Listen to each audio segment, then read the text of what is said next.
Sa mundo ng basketball, nakuha ng Milwaukee Bucks ang kampyonato sa ikalawang sunod na season ng NBA Cup. Pinangunahan ni Giannis Antetokounmpo ang kupunan matapos ng kanyang triple-double performance. Ang naging laro tutukan sa report na ito.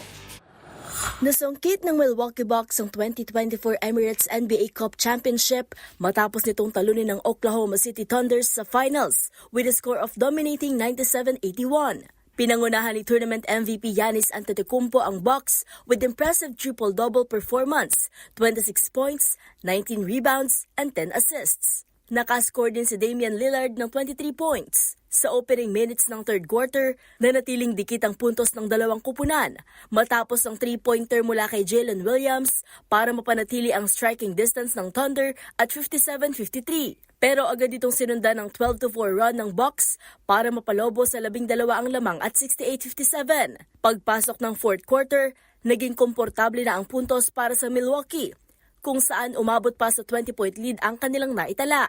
Dahil dito sila na ang ikalawang kampyon sa naturang cup matapos makuha ng Los Angeles ang kauna-unahang titulo sa kauna-unahang season nito noong nakaraang taon.